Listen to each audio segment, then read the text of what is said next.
Bonjour à tous et bienvenue dans 5e quart-temps, votre rendez-vous qui traite du championnat français de Pro A, l'incontournable sur la toile.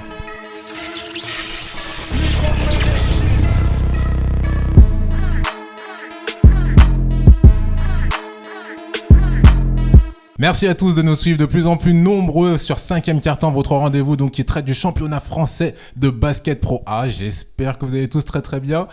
Et pour parler de cette 3e journée assez surprenante, je suis avec Amélie. Bonjour Nas. Et je suis avec Émilie. Salut Nas. Ça va mesdames ? Très bien. Vous avez bien suivi cette 3e journée ? On n'a rien manqué. Elles ont hésité. Non, mais de quoi ils nous parlent ? Qu'est-ce qu'on fait là ? Non, mais il y a eu pas mal de surprises, des choses auxquelles on s'attendait pas. Je sais pas ce que vous en avez pensé vous. Oui. Sans spoiler. On spoil pas, mais oui, des surprises. Des surprises, très bien. On va revenir dessus, mais tout d'abord le sommaire. Donc pour cette 3e journée, on va parler donc de Paris-Levallois-Limoges et ça sera mademoiselle ici présente, ladies, Émilie qui s'en occupe. On parlera de Le Portel-Le Mans et là ça sera Amélie, grosse responsabilité. Ensuite on parlera aussi de Orléans-Strasbourg, toujours avec Amélie. Et non, raté, c'est Émilie. Ça sera Émilie. D'accord, très bien, parfait, nickel, excellent. Et pour Orthez-Asvel, alors c'est laquelle ? C'est Amélie. C'est Amélie, et bah voilà, très bien, j'avais bien suivi, très bien. T'as qu'à dire c'est Ellie et puis c'est bon, ça marche. Ouais, c'est Lily, exactement. Ensuite, donc, on reviendra sur les résultats de cette journée, le MVP, le classement, et on parlera finalement des matchs qu'on attend pour la semaine prochaine. Ça va ? J'ai avoir besoin de votre aide. Ok, très bien. Et bah c'est Émilie qui commence donc c'est ça ? Oui, c'est ça. Voilà, et tu vas nous parler donc de Paris-Levallois-Limoges. Limoges. Paris-Levallois-Limoges, c'était dimanche soir, malgré un William Bufford qui a conforté Limoges dans son choix de recrutement et un Ousmane Camara qui a conforté son statut de capitaine exemplaire. Limoges s'est fait malmener toute la rencontre. Leur défense poreuse a permis à Paris de prendre leur tir. Ils sont à 56% au tir, dont 50% à 3 points. Limoges perd 15 balles, dont 7 au premier quart-temps, ce qui est énorme. Il y a des joueurs qui sont passés carrément à côté de leur match. Ernest Scott, il est à 16 minutes de jeu, 0 point marqué, 0 rebond, 0 passe décisive, 0 d'évaluation. Voilà, donc ça c'est pas très brillant. C'est le gars en gros tu t'es dit il a été le pauvre. Mauvais. Il aurait mieux fait de rester sur le banc. Excuse-moi Ernest si tu regardes. Paris-Levallois, à l'inverse, ils ont survolé le match. Ils sont à 4 cartons gagnés. Les 2 premiers, ils les gagnent à 25 points. Il y a plusieurs joueurs qui tirent leur épingle du jeu, dont 2 qui confirment un gros début de saison. On a Jason Rich qui marque 22 points. Vincent Poirier, il ne fait pas double-double cette fois-ci, mais il est quand même à 19 d'évaluation. Alors, un double-double, pour vous expliquer, pour ceux qui ne connaissent pas, c'est quand on a une valeur supérieure à 10 deux fois sur la ligne de stats. Donc 10 passes, 10 points, ou 10 rebonds ou 10 contres. Voilà, 10 contre 10 contre, le gars énervé, et ouais, pourquoi pas. Pardon, excuse-nous Émilie, vas-y. Et je voulais souligner la qualité d'entraîneur du jeune Frédéric Fouteau. Frédéric Fouteau. Frédéric Fouteau, c'est pas grave, tout le monde peut se louper. Fouteau. Bon, en tout cas, bravo Frédéric, quand tu prends un temps mort, c'est efficace, puisque après les joueurs appliquent les consignes et c'est plus 2 au score. Donc c'est un collectif qui est abouti. Au final, donc, Limoges s'est incliné 87-73. La dernière fois qu'ils avaient remporté à Paris, ça date de 2010. Et Ousmane Camara, il parle quand même de malédiction. Donc, affaire à suivre. Moi, je serais curieux de savoir d'ailleurs l'avis de ceux qui nous regardent, là, vous, oui. Concernant ce match, si vous pensez que Limoges est vraiment passé à côté ou si c'est Paris-Levallois qui a réussi un bon truc.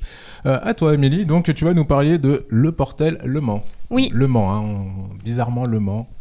Quoi ? Mais t'aimes bien Le Mans, c'est tout. C'est pas que j'aime bien Le Mans, mais c'est moi qui me retrouve sur ces sujets, voilà. C'est très tout. bien, C'est comme ça. On changera la semaine prochaine. Si tu veux. Ah non, en fait, je crois qu'on changera pas, en fait.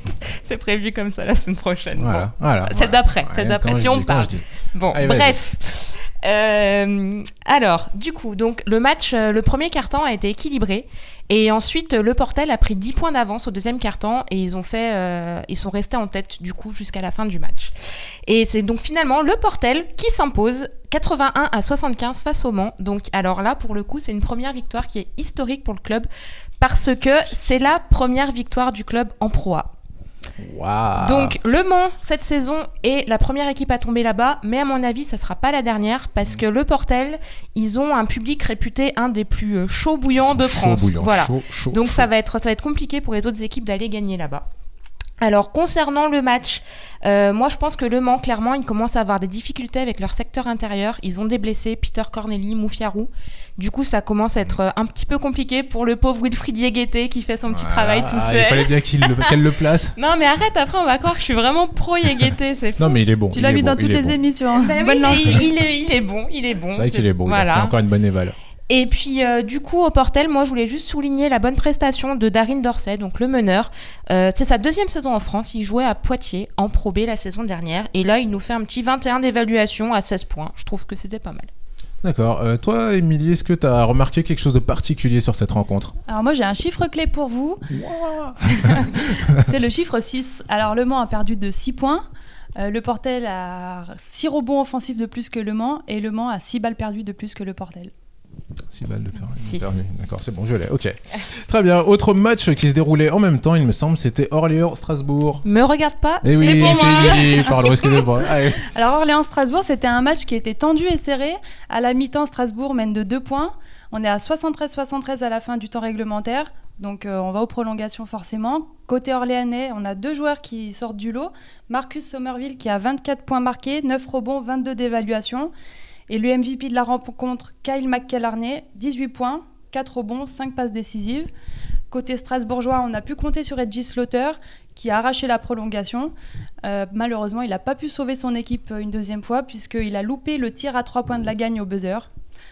Et donc, Strasbourg s'est incliné 83-81 face à Orléans. Au final, Strasbourg s'incline 83-81. Malgré une évaluation collective supérieure à celle d'Orléans, c'est quand même indigne d'un quadruple finaliste en titre. Ah oui, toi t'es comme ça. Indignation, honte, shame matchs, on you. 4 matchs, 4 défaites. Donc c'est énorme pour C'est vrai Strasbourg. que ça commence à devenir dangereux. Donc Strasbourg, ça va être 3e journée de championnat, 3e défaite, 4e défaite consécutive. Est-ce que pour toi, Amélie, il y a des raisons de véritablement s'inquiéter ? Non, je pense pas. Après, moi, je pense qu'il faut juste garder en tête que Strasbourg, c'est une équipe qui est vraiment en reconstruction. Ils ont perdu des joueurs clés. Ils ont notamment perdu Louis Campbell, qui était un peu leur maître à jouer depuis ces dernières années. Donc vraiment, Strasbourg, c'est plus la même équipe. Pour toi, il faut encore un peu de temps de reconstruction. Je pense, oui. D'ailleurs, le coach dit qu'il voit du positif à chaque match. Enfin, c'est de mieux en mieux, en tout cas. Moi, je suis curieux de savoir si les supporters qui regardent l'émission ont la patience pour Strasbourg, parce que c'est vrai que ça commence à faire beaucoup. Autre match, donc, et dernier match qu'on va aborder aujourd'hui, c'est celui de Pau-Lac-Orthez, Asvel, et c'est Amélie. Voilà. Tu regardais Émilie, mais non, c'est moi. J'ai vu, elle me faisait style. Non. Pau-Asvel, donc c'est un classico. Donc depuis quelques années, depuis 2004, c'est l'Asvel qui remporte la bataille des classicos avec 12 victoires pour l'Asvel contre seulement 8 pour Pau. Yes. Voilà, donc l'Asvel était en tête. Concernant le match, donc ça a été une première mi-temps clairement dominée par Pau. Un manque d'agressivité défensive et offensive de l'Asvel. Faut quand même savoir qu'à la fin du premier quart-temps, l'Asvel avait pris 0 rebond offensif et ils avaient tenté seulement un lancer franc avant la mi-temps. Donc ça montre que clairement ils ont vraiment pas été assez agressifs, pardon. Et Pau était devant de 14 points à la mi-temps. Bim. Voilà. Bim. La semaine dernière, l'Asvel avait été capable de renverser la tendance face à Strasbourg. Ça n'a pas été le cas cette semaine et du coup, ils s'inclinent assez lourdement, 93-77. C'est une victoire qui souffre d'aucune contestation concernant Pau. Ils ont vraiment fait un bon match à l'image de leur meneur DJ Cooper qui réalise encore une très grosse performance. Clairement, il continue sur sa lancée. C'est un beau remplaçant. L'année dernière, Pau, ils avaient un bon meneur qui était Michael Juice Thompson. Et là, ils ont vraiment trouvé un bon remplaçant. Concernant l'Asvel, voilà, Nicolas Lang dit qu'ils peuvent pas jouer qu'une mi-temps sur 2. Ils sont toujours derrière là, c'était toujours le même scénario pour leur match, ils sont toujours derrière à la mi-temps et derrière ils rament, ils essayent de revenir au score. Et J.D. Jackson, l'entraîneur de l'Asvel, dit qu'en gros ils ont fait une bonne mi-temps sur 3 matchs, donc je pense qu'il parle de la deuxième mi-temps contre Strasbourg.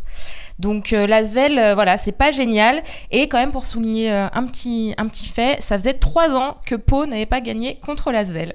Voilà, donc ils ont fêté ça au champagne. Toi, Émilie, qu'est-ce que tu penses de la situation de l'Asvel alors ? Je pense que c'est quand même inquiétant. 3 défaites sur 4 matchs officiels, c'est beaucoup trop pour les champions en titre.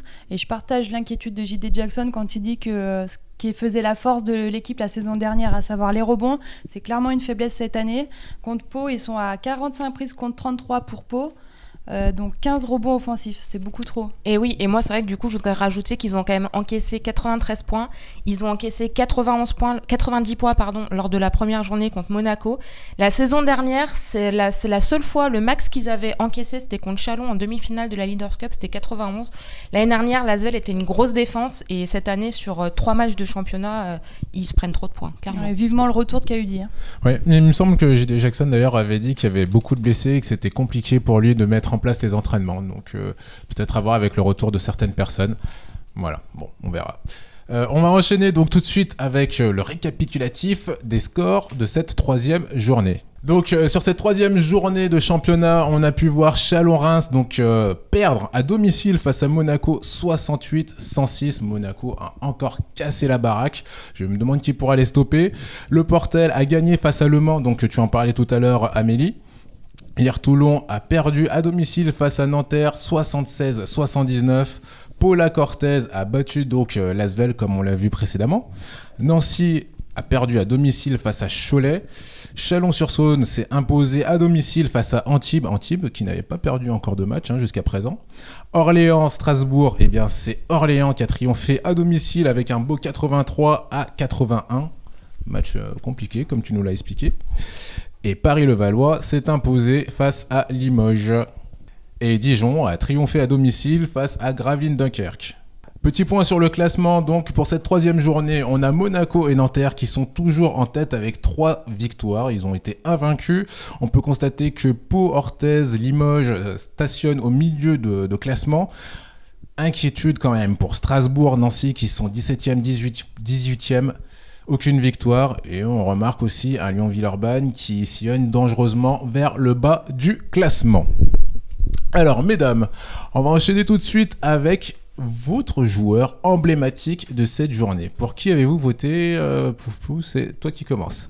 Alors moi, pour cette 3e journée de championnat, c'est DJ Cooper qui m'a marqué. Il a clairement été l'homme du match face à l'Asvel, avec 19 points, 7 rebonds, 11 passes décisives, 31 d'évaluation. Donc il confirme sa lancée. Il avait déjà réalisé 2 prestations énormes lors des 2 précédentes journées. Il était à 29 d'évaluation. L'équipe lui fait confiance, il lui laisse donner le tempo. Clairement, Pau a fait un bon investissement. Je pense qu'ils ne vont pas regretter. À toi, Amélie, alors. Alors moi, j'ai choisi Franck Hassel.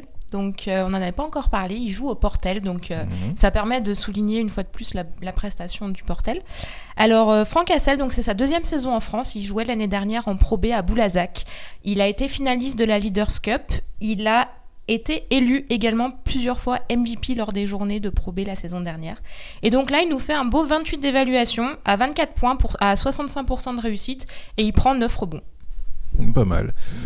Plus que vous me demandez, comme la semaine dernière.